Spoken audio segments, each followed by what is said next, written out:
Hey everybody, welcome to the Investor Shed podcast. I'm Nick Beveridge here with Jeremy Kitchen. Hello, it's me again. Hello, how are you? Hi, I'm good. How are you? So great, man. Hey, we got a really cool episode for you, ladies and gentlemen, today. We have a part 2 of Nick Beverage's The Fall and Rise of Nick Beveridge, and we kind of just go into what he's been up to the last year. That's right. Yeah. Yeah. About a year ago, season 3, episode 1, I tell my story about what it was like growing this big empire and what it was like when it crumbled all around me. Yeah. And I was just kind of starting to see the light at the end of the tunnel. So this is a continuation of that. This is a year later and how it's been so far. Yeah. And then we get into some new projects I'm working on. Yeah, pretty cool stuff. But I think what really people want to hear right now, Nick, is they want to know what kind of food they should be indulging in on this episode. Oh my word. You really want to know? I really want to know. Okay, so still listening to Andrew Huberman on a regular basis. Okay. And what he recommends once in a while is that you should just double dose your Ozempic. Andrew Huberman said that. Yeah, so I'm thinking that today, as a celebration, we'll call it Ozempi Day. What's Ozempic? Ozempic, oh, it's like a weight loss drug that everybody's raging about. Okay.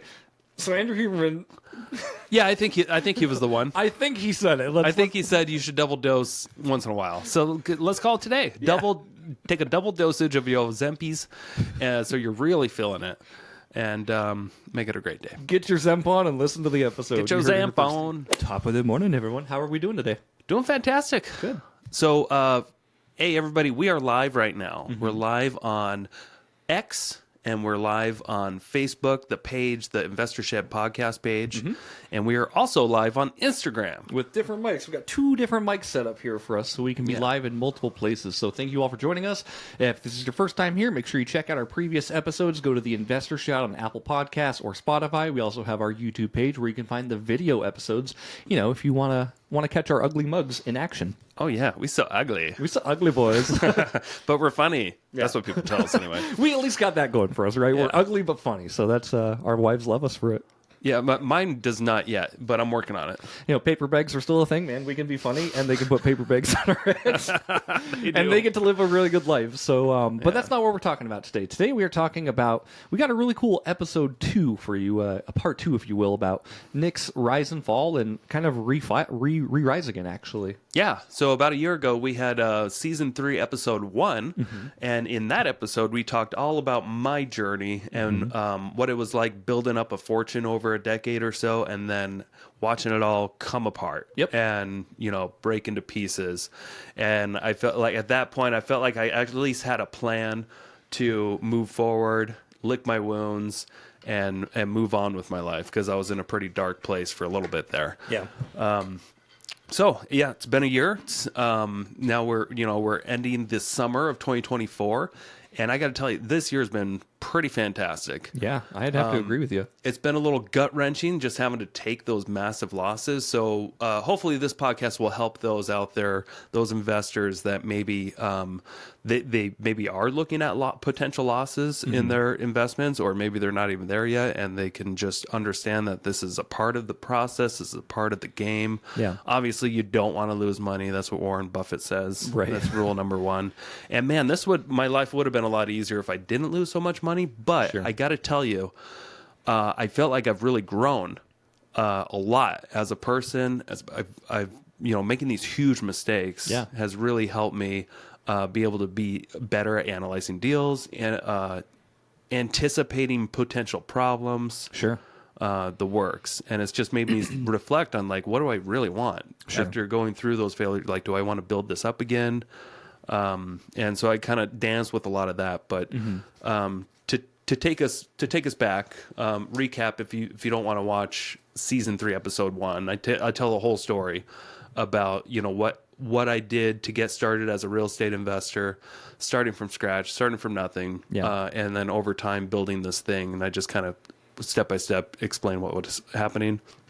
And then over this was a year ago, but a year prior to that, how it all started to unravel, and how I was over leveraged, doing too many things with too many partners, and just couldn't keep up with it. And then I was really paying the price. Right. It's been a wild year for sure for you, and I think it's important to note here before we kind of get really started. Like, Nick's going to be going into briefly about how he lost millions, to be putting it bluntly, but dollars, millions of dollars, right? But like the point of this story is like he didn't quit. Because if you really fail if you quit and you stop trying and you just, while you're down, you stay down, that's how you know you're done.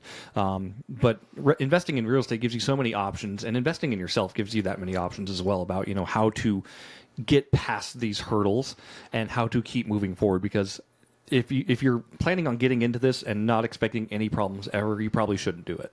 Yeah, totally. A couple of years ago, summer 2022 is when things started to really unravel.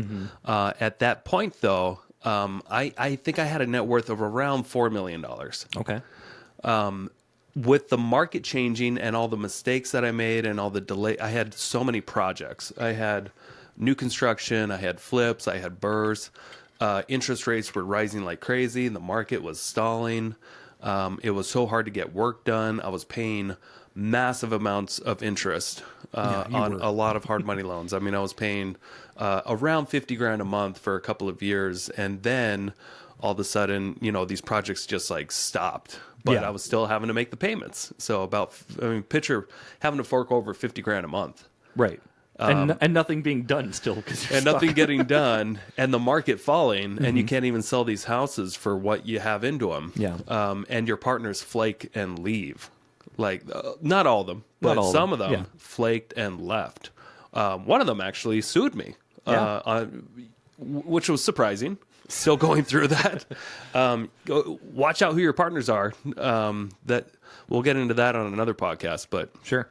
So I'm still going through that, a lawsuit of a partner that, maybe embezzled some money and then totally flaked, wanted to claim no responsibility, and then decided, it might be a good idea to go ahead and sue this guy. That way I can get out ahead of it before he sues me. Yeah. So I think that's what they did. And then they started an investment group and stuff, and they're silly people. The legal system's quite weird. But anyway, that's all being mended from my understanding, right?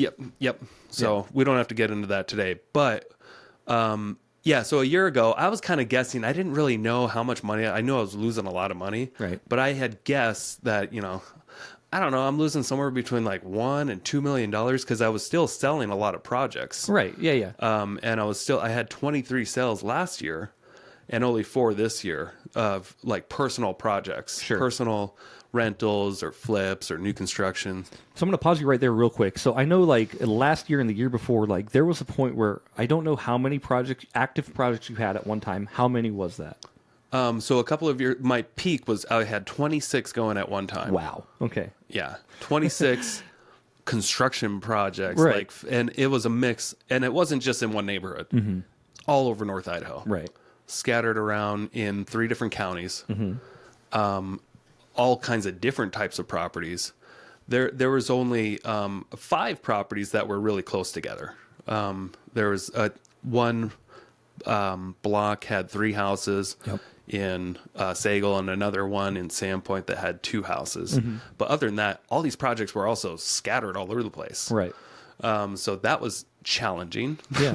It was at a time too, like this was at a time when you had all these projects going, and we do talk about this in the first episode as well if you want the full story, but this is at a time, when the market was on the rise. It was kind of post-COVID, and there was still a lot of opportunity to do this stuff, right? Oh, yeah. So you were getting your systems in place, you were getting your people in place, you had property managers, you had personal assistants, you had a construction team, you had a whole like operation under you that could support this infrastructure you were trying to implement. Yeah, and my logic, 3 years ago when I got into all this was, okay, well, the market needs housing bad. There's a demand. Yeah. And money's cheap. And I was in a position where I was growing this network for 10 years, putting on these investor meetings, and all of a sudden, deals just started coming at me left and right. And I have a hard time saying no.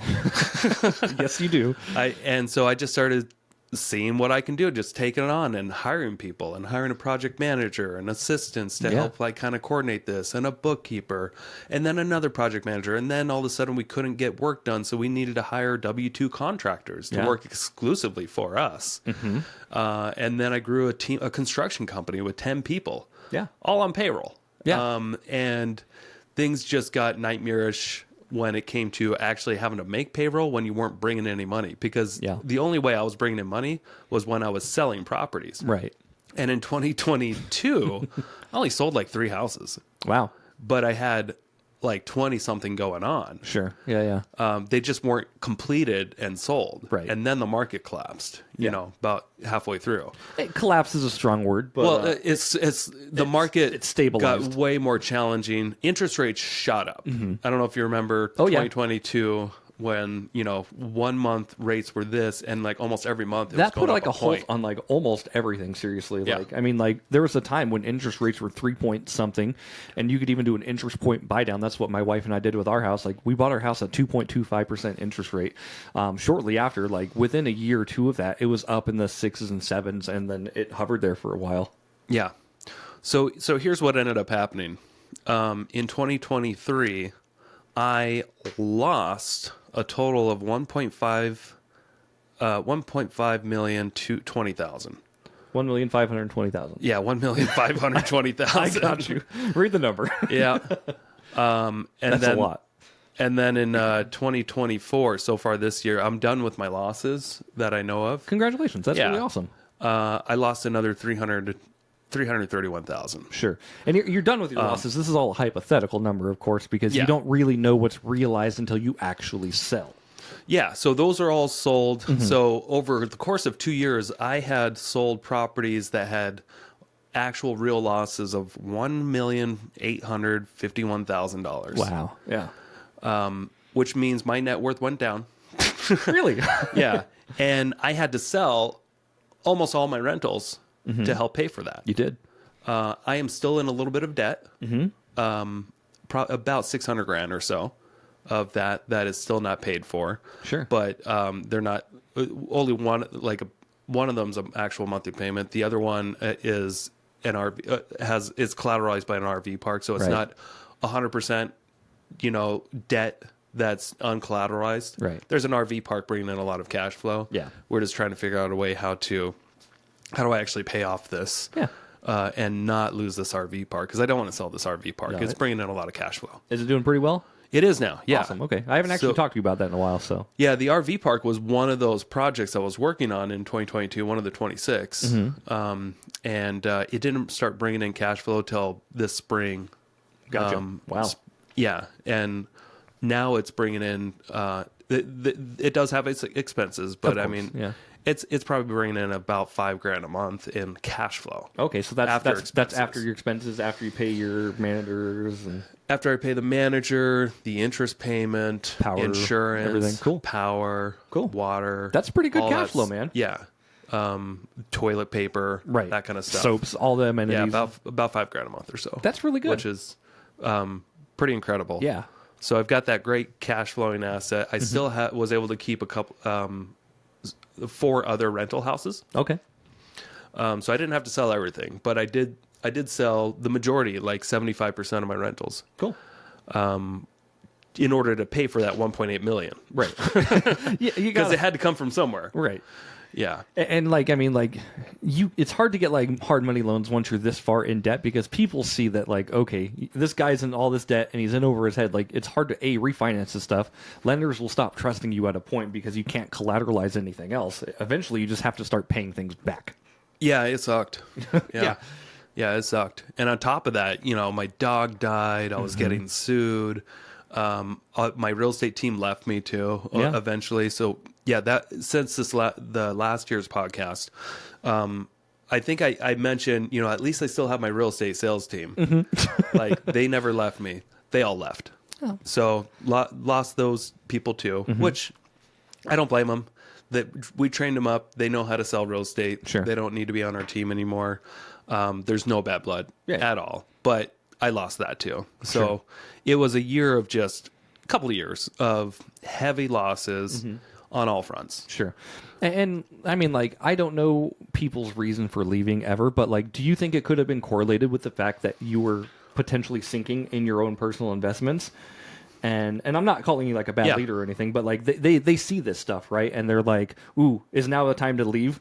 Yeah, maybe. Yeah. Yeah. And it's yeah, nothing against you. It's just like, it was a weird scenario, of course. Well, I wasn't really exactly present. Right. You weren't like being the leader. You were like, oh shit. So I think it was a combination of like these people. I mean, they didn't go to other teams. Right. I mean, one guy did. Sorry, one guy, but he wasn't producing anyway. Yeah. But the producers on our team, there were 3 of them. They all went to work by themselves. Yeah. And they do just fine. Yeah. So I don't know if it was a leadership thing. It might have been. Yeah. I'm not calling out the leadership, but I'm just saying, like, But I wasn't think, as present as I should have been. I think it was heavy waters a little bit, like heavy tide. So people just kind of like, I'm going to fall off the boat now. Yeah. Yeah. Which, it was embarrassing more than anything, but I totally understood. Yeah. Like, I understand the entrepreneur mindset of wanting to do your own thing, so I can't blame them. Yeah. And at the end of the day, like, you just got to realize, like, it's all business. Like, it's just business. It's never personal. And I've learned that in my business as well. Just like, whatever choice you make, it's not because you don't like me. It's because there's either something that makes more sense, or something that's cheaper, right? Or just, and it's not a personal opinion. And having that distinction to be able to throw your ego away, has been like one of the most important lessons I've learned this year. Mm-hmm. Yeah. Yeah. So here's some valuable things that I learned during that. Mm-hmm. You've got to practice what you preach. Yeah. When it comes to me being a real estate agent and working with sellers, I tell them the truth, and the truth is that the market will dictate your price. It doesn't matter what price you want or what price you have to have. The buyers will tell you how much something's worth by how it's presented on the market and the activity you're getting. Mm-hmm. So, if you have a property on the market and it's getting no showings, no offers, nothing, you're probably more than 10% off in price. Sure. If you have a property on the market and it's getting showings but no offers in the first 10 days, you're probably 5 to 8% off in price, somewhere in there. But you're off in price. Right. If in the first 10 days, if you don't have an offer and you're getting showings, you're still off. Okay.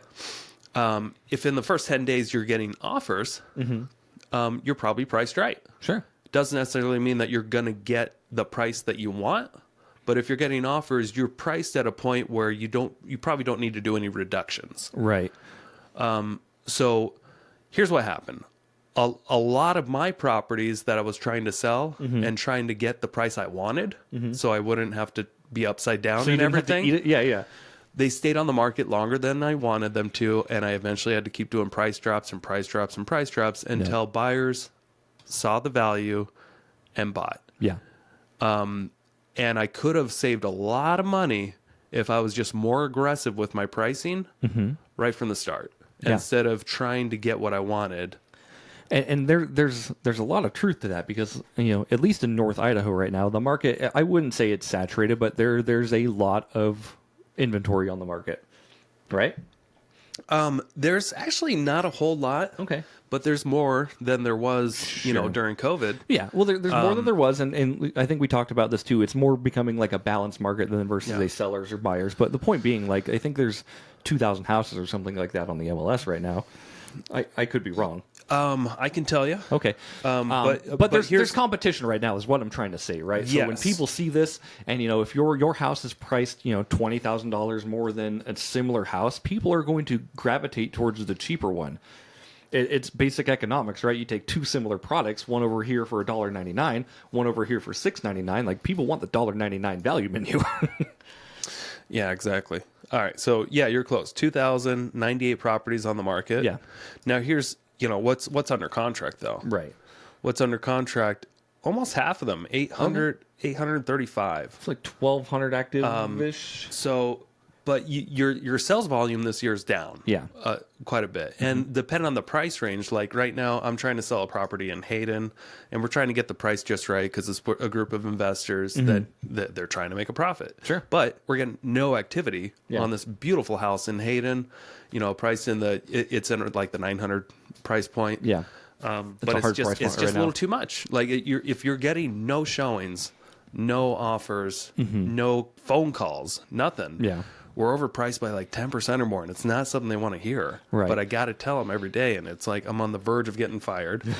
But I got to be truthful. You guys have such a hard job right now, honestly. Like anything above that median price point it's a hard sell. It's a specific person buying above the median price point. Yeah. So like I had to break down this morning before this podcast. Look, in Hayden, with these homes that are like in this square footage range of like 1,800, 3,000. In this price range of 800 to like 925 in this upper price point here, you've got 13 homes on the market. Right. Of those, only 3 of them are under contract, which means you're kind of competing against 9 other people that also don't have buyers. 10 other people that don't have buyers. So think about that. Yeah, so you have a 10% success ratio if somebody finds something that they want out of those. It's a beauty pageant and a price war. Yep. I love that. I love that saying. You've always said that, and like anytime anybody's asking about investing advice and how to price a house, I'm like, make sure you put it at the best price house in the best looking neighborhood. Yeah. Otherwise, it will just sit on the market. Yep. There's a lot of homes just sitting on the market. And that's the thing right now. Like I said, I have a lot of clients. I do real estate photography, obviously. And, some of my clients, so the people actually selling the houses are like, oh, I'm listing for, 1.7. And they start talking to me. They're like, do you think I'll get it? And I'm like, yeah, I'm not a realtor. I can't answer that question for you. But, like, it's a beautiful home. It's a beautiful home. How about that? And I just try to kind of, like, skirt away. I'm like, you're going to sit for a while. And the sellers, they just have to put themselves in the buyer's shoes right now. Like, buyers, it is a very uncertain time to buy real estate. Like, rates are high. Prices are still kind of maybe coming down. Yeah. They're pretty stable, but like they're not going up. They're not going up. That's for sure. So that means they're taking this, they're catching a falling knife. Right. And it's not fun to try to catch a falling knife. It's not. They're very hesitant. They know they might get hurt. Yeah. But, they really want to chop up some gravy. So, we got analogy. Once in a while, some people are going to grab that knife and chop up the gravy. Yeah, chop up the gravy. That's how I mix gravy. Yeah, you're clearly doing it right. No, but like that's really true because it's hard right now because there is all this uncertainty, like you're saying, right? And I think specifically with it being an election year and all that mumbo jumbo, like people are very uncertain right now, and with uncertainty comes no action. Like inaction comes from uncertainty. Yeah, very little action. People love not doing things. Yes. Until they have to. And not everybody has to buy a home right now. Right, that's true. Especially, and then our market, there's waves of activity. Like right now, we're going in, it's school time next week. And that means things are going to slow down. Yep. For at least a couple weeks. Yeah. At least. Maybe later in September, typically things start picking up again as people get in the swing of, schools back and that kind of stuff. And not everybody who's buying has kids going to school. Right. But it's just, we definitely see the dips. Yeah, you see the trends in the market. You've done this for so long. You know when it's going to be busy and when it's not. So that was the start of 2024. The start of 2024 was pretty much getting rid of and pricing correctly all these houses I had to get rid of to free up, or not free up, but like to stop the bleeding, because I was bleeding heavy interest payments every month, and I had to get credit lines and credit cards and loans just to pay these interest payments. Use my HELOC as a bailout. Yep, I used your HELOC. I paid you back. You did. You paid me back. We're good. Yeah, everything's good. Yeah, you helped me out. I really had to, now that I think about it, like just use any means that I could. Yeah, even if it was expensive money, you had to do it. Like you had to dig yourself more into debt to try to stay afloat so you could get out of debt. Yeah. But what gave me the confidence to just go ahead and do it and ask you for money and that kind of stuff was because I knew my whole big picture. I knew my financial sheet and my financial statement. Sorry. I knew the rentals that I still had, how much they were worth, and if I had to sell them, could I pay everybody back? Right. And I knew I could. And you knew your cash flow, and you knew what was happening with it. So, like, you had had a a plan. little cushion. Yeah. If I had to, I would sell another rental. Right. I tried to keep the best ones for last. But so that's what I did, and I was able to took a while, but able to sell all the bleeding assets. Yeah. And there was one final one. It was a big development in Post Falls. And when I got that payday, it was great. Like it was a game changer. I was able to pay off credit cards and all kinds of stuff. I had a lot of cash into this over 3 years. It wasn't just a big loan. Right. We actually bought this development free of any loans. We all just had to put cash. And I had raised cash from other investors, but I was also putting my own cash. Yeah. And then my returns were split with those investors. Right. And then my cash that I put into it, I didn't have to split. So I ended up getting, I think, close to $400,000 or something like that. Nice. One day, and I was just like, "Wow, this is great." Yeah, well, I can pay off some things. Yeah. So I'm gonna have one more big payday here in about a week. Cool. I have these bonds being released that I had to put up bonds for this contractor that put a bunch of false liens on homes, and I had to put up $240,000 in bonds. So, and it's been over a year now, just waiting for that money to come back. And I finally got a judge to sign off and say, okay, get your money back. Yeah. We sent that to the bond company, and they're like, they didn't even pay attention for 3 weeks. I'm like, where's my money? And they're like, what? Huh? Oh, we didn't even see your email. We've been calling for 3 weeks. And they're like, oh, okay. Well, and then they got back to me the next day. We're like, yeah, so it seems like they could potentially appeal, so we're not going to release the money until the appeal period's over too. Yeah. They're like, Jesus. So I know this is false, but are bonds, are they a government program? No, this is an insurance. I know that, but like they pay you back the way like the government would pay you back. Like if you ask the IRS for money, they'd be like, when we get it. I don't know. The IRS is pretty good about paying out sometimes. Yeah, I mean they have their deadlines, of course, but like if you're a W-2 employee, they just take your money tax free for a year. Yeah, this was the insurance company that was enjoying holding our money for making interest. We're doing other things with this. I think they're making interest. I'm sure they are. Yeah, the whole time. So the longer they can hold on, the better. Yeah. That's my guess. Yeah, I could be wrong, but I'm glad you're getting paid back finally. I'm glad the appeal week is over. Next week. Okay, so they can steal. They were able to appeal for like 45 days or something like that. Gotcha. So it'll be over next week. Cool. And by the time this podcast comes out, they won't. Well, it's already live. I mean, it doesn't matter. Yeah, that's true. We are live. So anyway, I had that going on, and I had this RV park too that was vacant for 2 years. We were just doing improvements to it. Improvements as in like a new parking lot, new asphalt. We built out a bathhouse with 4 bathrooms, really nice bathrooms with a laundry center, coin-operated laundry. I got to tell you, it is fun. Every month I go to see my property managers, and they hand me all this cash and then a bag full of quarters. Nice. And pretty it's satisfying. funny seeing the little old lady when she comes over. She could barely carry this bag of quarters from the laundry machines, but here you go. And you don't offer to take it, or like go get it for her? No, I want to see her struggle. Okay. Yeah. Hold them coins, lady. Yeah, I mean, but I'm doing my part when it comes to the elderly because I want them to build muscle. Hey, quick commercial break here. Thank you so much for listening to this podcast. I really do appreciate it. If you want to give back, let me help you buy a house, or I can help you sell a house. It's the only way I make money when I'm not investing in real estate. I don't make money on this podcast or the events I do, but I do make money only when I help people buy and sell houses. So if you're looking for your next investment and you're here in North Idaho, I want to help you personally. If you are not in North Idaho, I can still help you out. I have a vast network of referral partners all across the country, and I can find the right real estate investor savvy agent for you so you don't have to. It doesn't cost you a thing. Thank you for your support. Back to the show.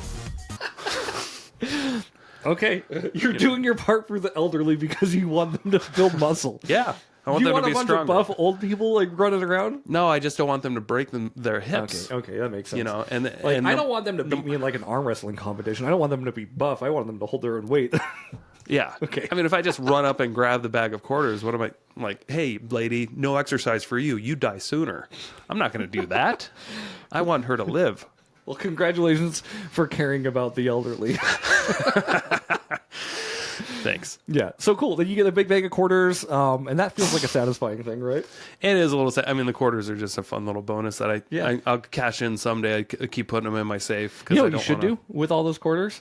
Yeah. Turn them into dimes. No, you should literally go cash out and buy silver or gold with it. Oh, okay. That's all just like, that could be like silver and gold investing money. I don't know how much money you get, but well, I don't want to. So I still have to go through the bank account. Like I still have partners on this RV park. They still need to eventually know by the end of the year how much money did this park bring in. It doesn't matter if I keep the quarters or not, but I still have to know how much is there, so that I can properly distribute funds at the end of the year. That makes sense. Yeah, Cool.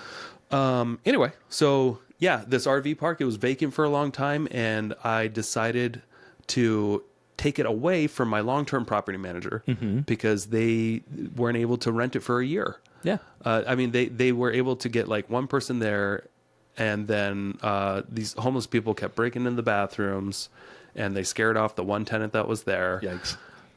But what we really needed was an on-site property manager in an RV park. Yeah. This RV park has 23 spots. And so I worked out a deal with this guy that came to me. He was just selling his mobile home, and he's in his 70s, and him and his wife just wanted to live in their RV on their cash and retire till they're dead, and just retire till they're dead. And they wanted to just run this RV park for me. Okay. They thought that would be fun, and they've been great. She cleans the bathrooms every day. He takes care of all the tenant issues if there ever is any, but he's kind of a hard ass. Cool. He's got his own side-by-side with the snow plow, so he can plow. That's awesome. I don't have to pay him anything directly unless we're making money. Cool. So we had an agreement that So he's incentivized to get people there and keep people there. Got it. He gets paid on a scale based on our occupancy. So every month I can look at what was our occupancy for the previous month, and if we are 40% or less, he doesn't get paid a dime. Wow. If we're 40% to 60%, he gets like, I think, I can't remember now, $500 or something like that. If we're 60% to 80%, which is where we were most of the year, now we're over 80%. Awesome. Good job. Then he was getting $800. Okay. And then And he gets to live there for free, right? Yep, gets to live there for free. Okay. And then when we're over 80% occupied, then he gets $1,000 on top of getting to live there for free. So nice. The last couple of months, they've gotten $1,000. Yeah. And they are very happy. That's awesome. They're doing a great job of keeping that park. Nice. And it's, you've got, for that kind of living situation, people living in RVs without sewer, like there's bathrooms and stuff. There needs to be some oversight, which I'm glad he's there. Yeah. Yeah. So the RV park doesn't have sewer itself? No, so there's no sewer hookups. There's a dump station that people could use, but I guess nobody uses it. Okay. People could call, if they want to use their own toilets, they can have a service come pump their RV. Gotcha. They can just call and somebody can come and pump their RV once a week or whatever, however much it's needed. But most people just use our bathrooms because they're nice. Yeah, they're pretty nice. Yeah. So anyway, that thing, I think by the end of September should be bringing in gross, like $9,000 a month in gross, and then there's about $2,000 to $3,000 in expenses. Cool. That's pretty good numbers, man. Yeah. And your $2,000 to $3,000 expenses, does that include your property manager on site that you have to pay them? Awesome. Yeah. So it depends on occupancy again. Sure. Nice. So yeah, but it was hard to get started. I mean, going from nobody to that many. Here's what I did was I got on this hotel / RV park like software service called ResNexus. And I would basically take all the calls, and we would allow both short-term and long-term tenants to stay. And so I was probably taking like 5 to 10 calls a day sometimes from people calling about the RV park. And I didn't want to give it to them initially because I knew that they struggle with technology. They can't even text me back. Sure. They get all my text messages, but they don't ever text me back. I haven't received one text from them. So I can't expect them to really work on the computer. Right. What I learned over time was that the long-term tenants are better, I think, than the short-term tenants. The short-term ones, it could make more money if they're busy throughout the month, but it's so much easier to manage the long-term people. And the majority of people that are long-term out there have stayed. We've only had like 2 people move out. Sure. So That's really awesome. Yeah, I think so. That product in particular, I remember when you first started it and when you first partnered on it and you did all the things. Like, I didn't have high hopes for it. What's that? It didn't seem like a good location. Yep. But I didn't know. It just seemed like kind of like a parking lot out in Kellogg, like Right off the freeway. Yeah, Yep. yeah. Like people would want to live here. That's weird. But congratulations. I think that's again super cool. That's me not knowing the market out there and what the needs were. Yeah. And of course, like when you guys were first trying to sell it and everything, like you didn't get a lot of activity on it when Yep. you put it on the market, and I was just like, ooh, this thing's gonna bleed him for a bit. But I'm for a glad while. I'm glad it's Yeah. actually coming and turning the tide now. That's Oh, really good. yeah. I put a lot of money. I put like $200,000 of cash into it. You put a lot of work and you implemented all these systems. If you didn't have this stuff, of course, that's where I think it was kind of dead in the water. But you actually Right. you took it and you revived it, almost Yeah. like the revival of Nick Beveridge that we're listening to. Oh, today. thank you. That's Yeah. what we're doing. Yeah. So what it took was hard work. Like big surprise. Right. But I just had to like put my head down and actually put some systems in place, get actual photos. I worked with this software company that helped me through every step of the process. I was on coaching calls with them on like how to actually get this place occupied Yeah. and have a website where that people can easily find it and they can easily hit a book now Yeah. and they can book automatically. And then when I get that, I would just send that text message, forward it on to my property managers. That way they knew and they can have a calendar that they keep track of. So it took some time to actually, it's a whole operating business. It's not just, Right. a rental property. Right. It's an actual business, but we're converting it now. Next month, it will just be long term. Okay. We only have one more short term guest staying next week for Okay. like 1 week, and then we'll be done. It will just be long term tenants. And we got real lucky. They're opening up the mine again. Oh, cool. The bunker Okay. mine that's Yeah. been closed for 40 years, right there. Yeah, off that exit, pretty Yeah. much.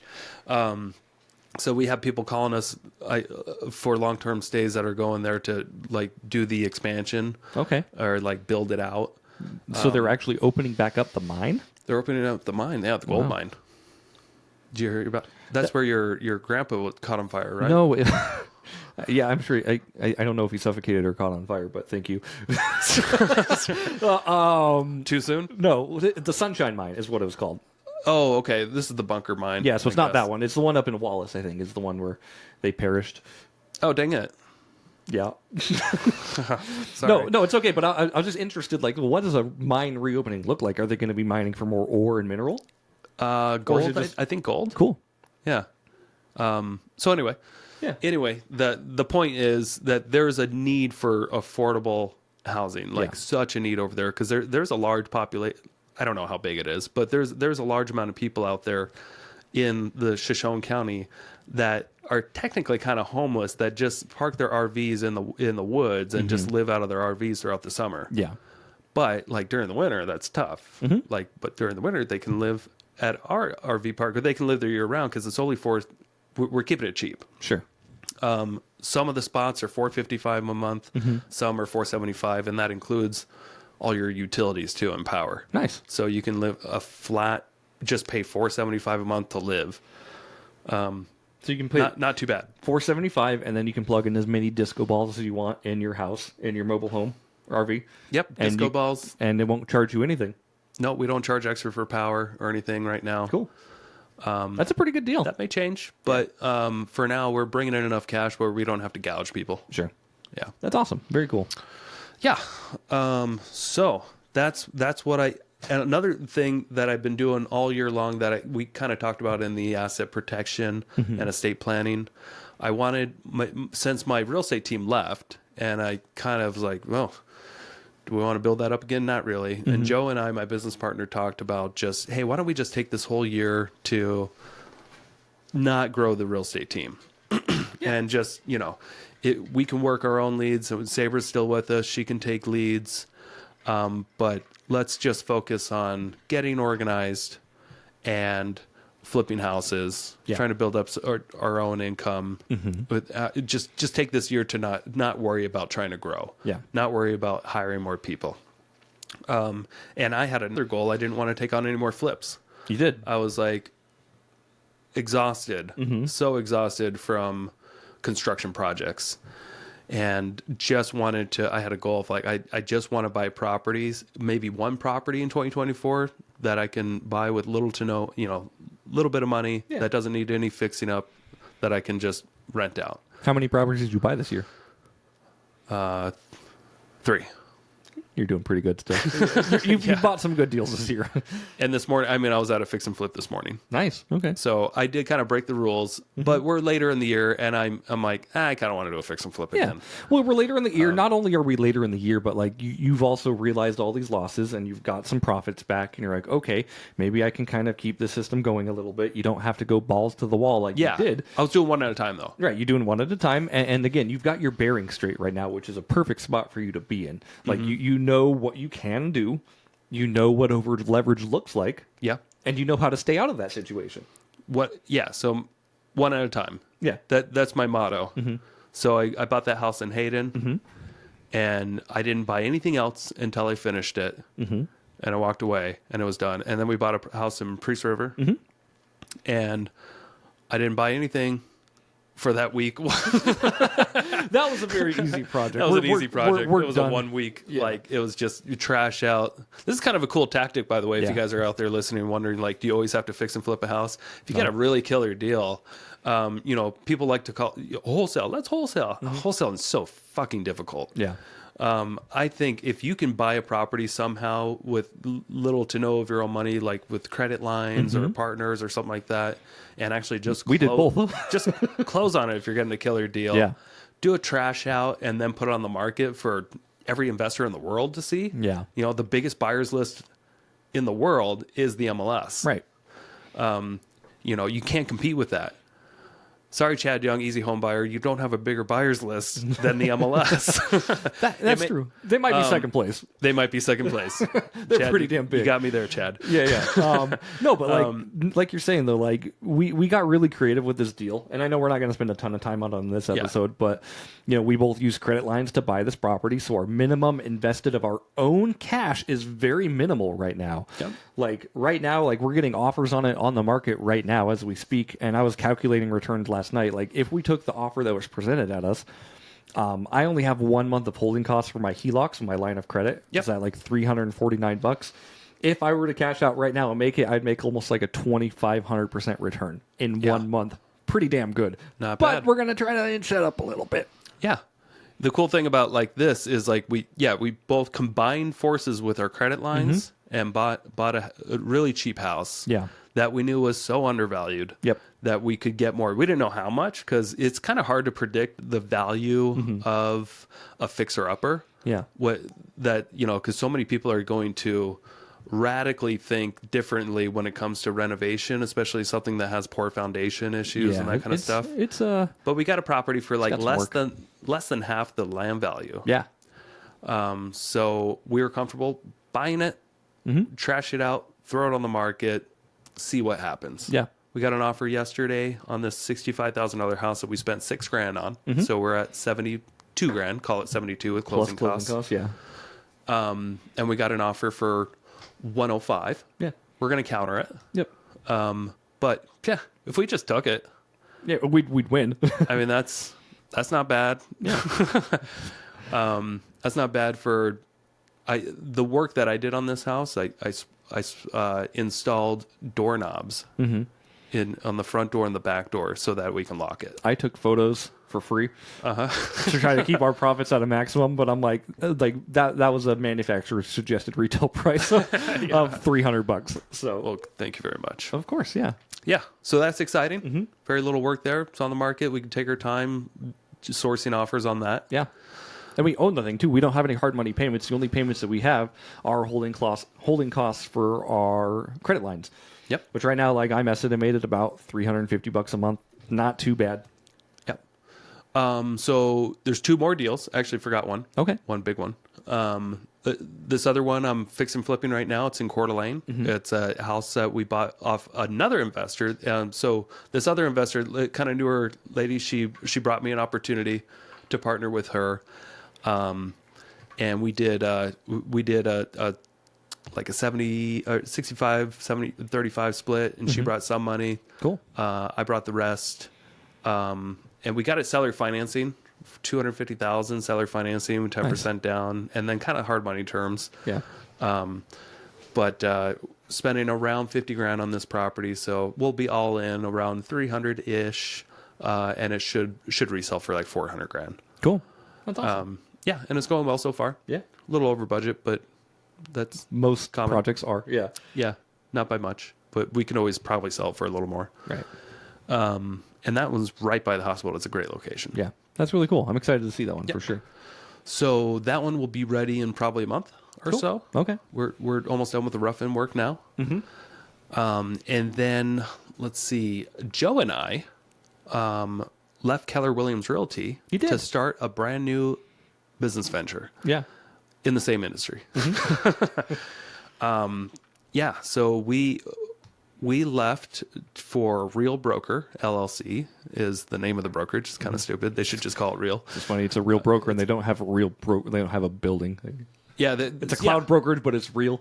Yeah, so it's a virtual brokerage.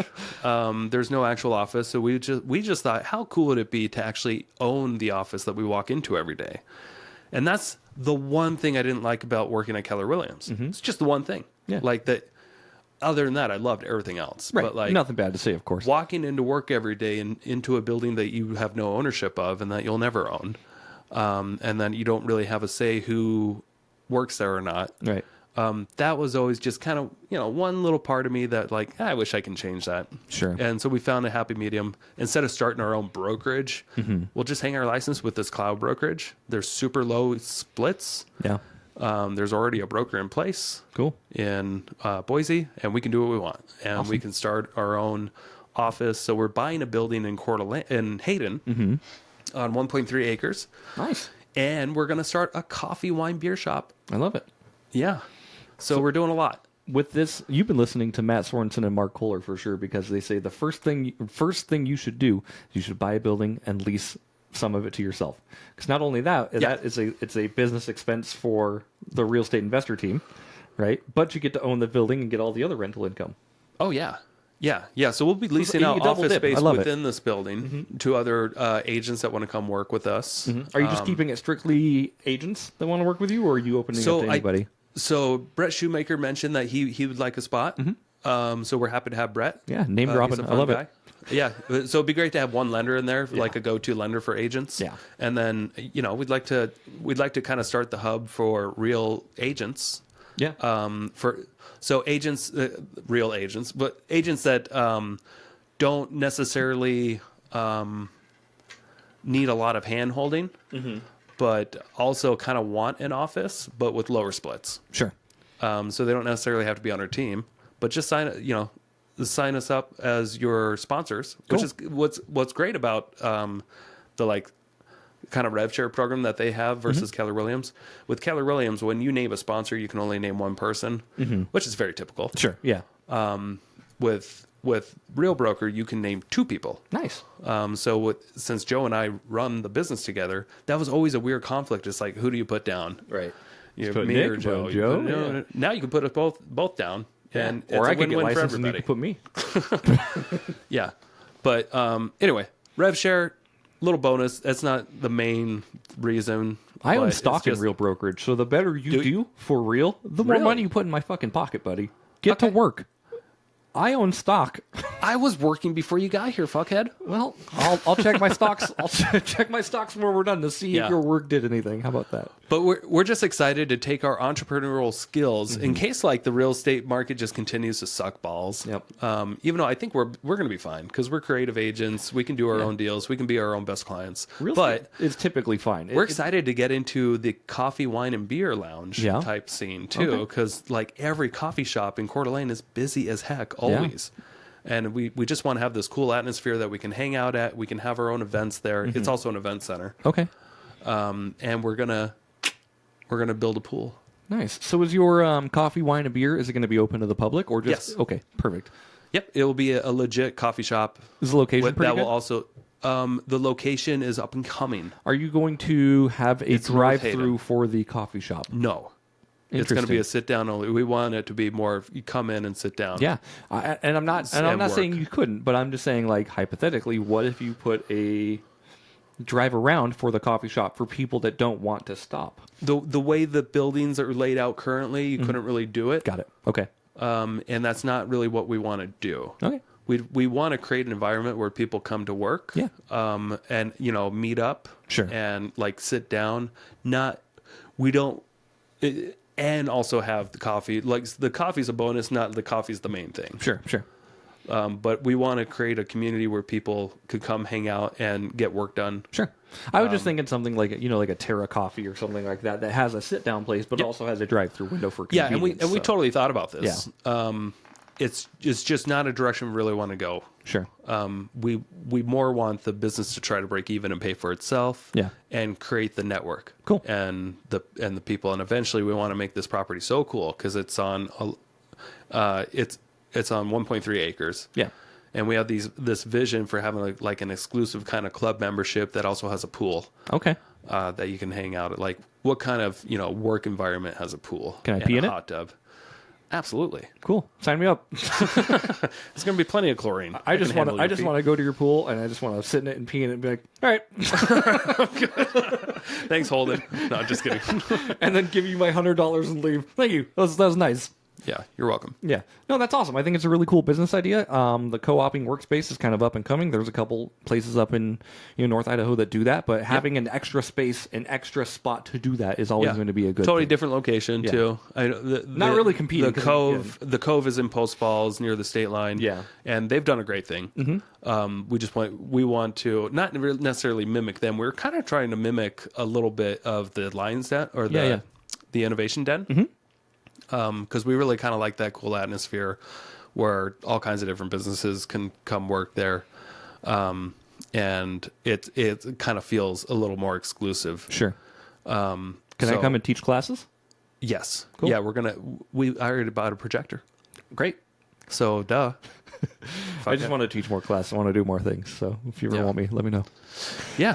So anyway, the year started off a little dark, and I was playing a lot of video games, and especially the violent ones. You were, and just trying to let off some steam. But you know what? It's things aren't too bad. Things eventually get better. Yeah, I think it's cool. You're making really good moves. You've got a good head on your shoulders. And I've said this before, but I'm so proud of like what you've done and what you've accomplished. Oh, thank you. Oh, you're welcome. But seriously, like you've been to the darkest of darks, and you've been at probably the highest of highs. But you didn't let the dark stop you. It almost did. It almost did. I mean, yeah. You're human. Yeah. We have dark points, and we wanted to give up, but you didn't. So congratulations and props to you. I'm proud of you. Well, thank you. You're welcome. Appreciate it. Yeah. And I appreciate everybody out there who helped me through this journey. Yeah. And thank you for listening to this silly podcast. I hope you learned something. Yeah, I hope you did too. So we're at 50 minutes. We're probably going to wrap this up if I'm not mistaken, right? Yeah, we don't need to go a full hour every time. People actually hate when we go a full hour. That's what I heard. When we go an hour and 1 minute, people are like, God, I hate these freaking guys. Yeah. Oh, what are they going to do? A third intro? Right. We're going to do a bunch of intros. Don't you worry about that. But no, thank you again definitely for listening and supporting the podcast. We love and appreciate you always. If you found the information useful or helpful, or you just found us, entertaining or funny, we would love to hear about it. So please leave us a 5-star review on Apple Podcasts and Spotify. Make sure to comment on our YouTubes as well. We're not very good at commenting back, but we see each and every one of those comments, and we give them a little like. Yeah, or a little heart button. A little heart button, boop, we just appreciate your support for the stream and for the podcast itself, and hopefully, you are finding great value out of this. So yeah. And this podcast comes out just before our big event. Ooh, so yeah, this we're is live the right last. now. This is the that's right. But the actual, if you're watching this on YouTube or some podcast platform later, this weekend we have our September 21st and 22nd conference where we have 12 amazing guest speakers. Yeah, and it's going to be an amazing place to network and build your super team. That's what you're going to get out of this event. That's what I've realized. Events are, guest speakers are amazing and it's motivational, and you might get, high on it for a week or two, but it'll die off. But what won't die is the connections that you'll make. Think about this. The guest speakers are icing, right? But the networking and the connections and the work that you will do if you apply yourself and actually go for it is the actual cake. So your network is your net worth, and this is one of the best places hang out with like-minded individuals for 2 full days, lunch included, bitches. Yeah. And enjoy talking about real What estate. are you doing for lunch? Okay, so 'Cause, like, we 5 actually pieces just of picked rice this isn't a out. lunch. Yeah. So the first day is like sandwiches and stuff, and then the second day is like a taco bar buffet kind of thing. Okay. I think. Okay. Pretty sure. Coffee is limited between the hours of 8 a.m. and 10 a.m. because it's like $60 a gallon. Yeah. Jeez. We can smuggle some coffee in. Yeah, people, please smuggle in your drinks because the resort is charging us a fortune for coffee consumption. Feel free to drink your coffee when you get there, but limit it to 2 cups or so. For the God's sakes. They say that. like $3 a cup is about what it equates to. Wow. Next time I go to an event at the resort that's not yours, I'm going to seriously just like go ham on coffee. That's what I always That was do. like Now I feel $200. horrible.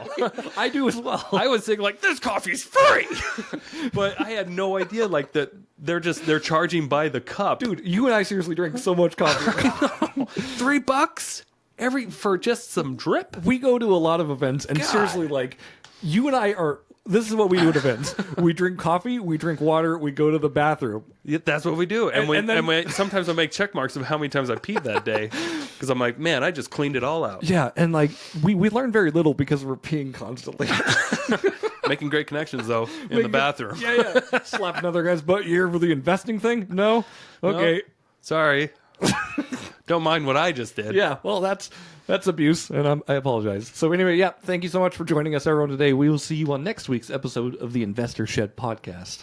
Or we won't. Yeah. Or you won't. Bye. Thank you so much for checking out the Investor Shed podcast. If you enjoyed your time, make sure to leave a 5-star rating and review on Apple Podcasts and Spotify. Follow along on YouTube, TikTok, and Instagram at The Investor Shed for shorts and promos about each episode. Do you want to be a guest or know someone who has great real estate investing advice and stories? Reach out to us at theinvestorshed@gmail.com.